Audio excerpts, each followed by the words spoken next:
Hey, how y'all doing? Most of you will probably know me as the goddamn Batman, Bat Tim, from my other channel.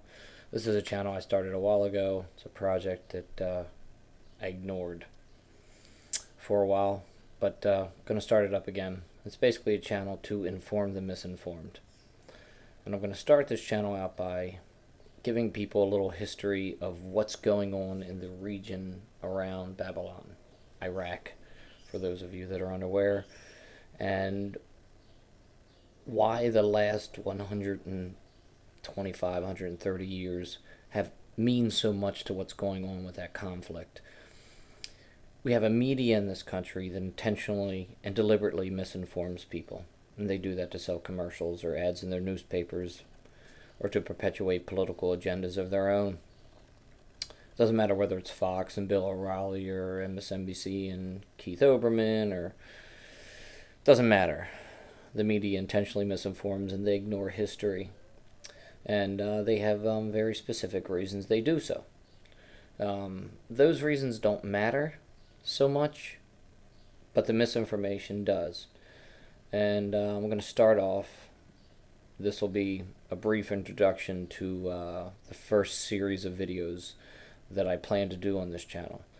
And this is going to be talking about the history of the region and why this conflict is so important. I'm going to start by saying this. The isolation of the Persian state that we now know as Iran, after the Pahlavi dynasty, which probably most people would be familiar with that as the Shah of Iran. The Pahlavi dynasty is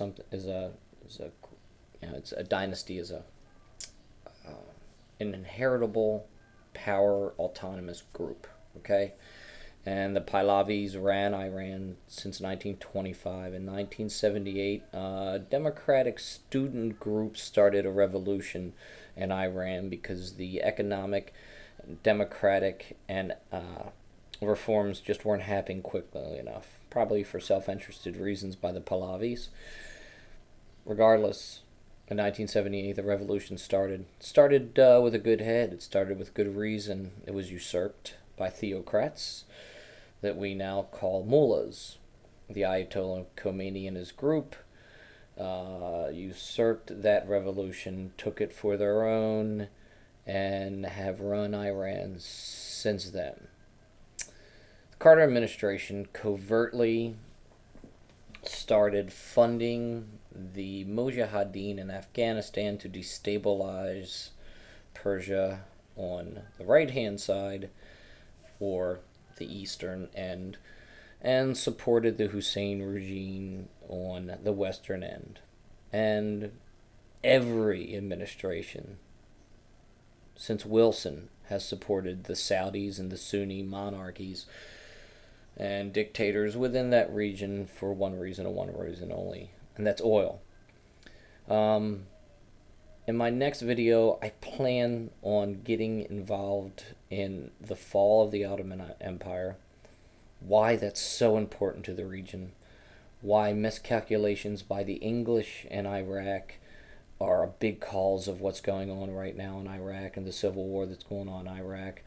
There's a reason that England has to be involved in this conflict because, in some ways, the missteps of Gertrude Bell and the reasoning behind the English takeover of a big part of the Middle East is very important to what's going on today. That this civil war in Iraq is nothing new. The only thing that suppressed this civil war between the Shias and Sunni in Iraq for decades was the continual mistreatment of the majority, the Shias, in Iraq, and that mistreatment goes as far back as the early 20th century, starting with the English, and goes all the way through to 91 with the Pal Doctrine when we ignored the Shias down south. And it has a lot to do with oil. It has a lot to do with the resources. This conflict essentially began in during World War One, and after the Ottomans lost power of this region, there began a constant struggle. What happened is the English Navy went from coal to oil, and oil became a very important resource to the English and their ability to imperialize as much as they possibly could. I find it almost laughable that the English criticize American policy in the Middle East because it's nothing but an extension of English policy in the Middle East. I find that quite laughable.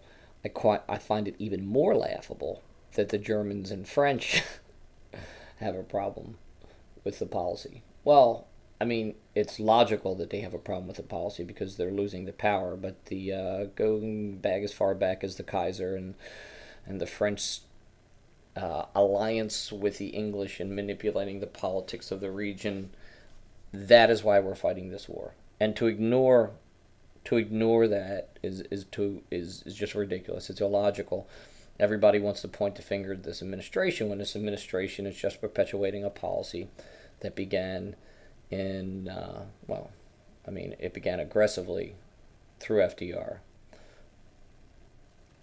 To say that Bush is any more complicit in this than Clinton or Carter or Reagan or Bush 41 or Nixon or Johnson or any of them is ridiculousness. This is just a culmination of policy.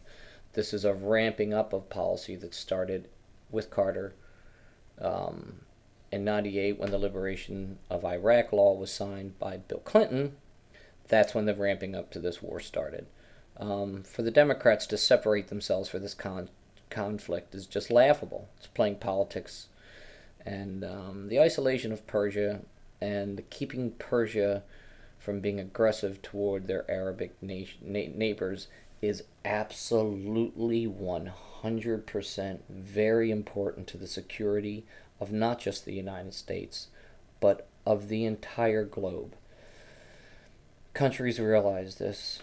I find that the electorate in Europe is a much more, and I can only do this based on their election results over the last 2 years, but they're not ignoring history.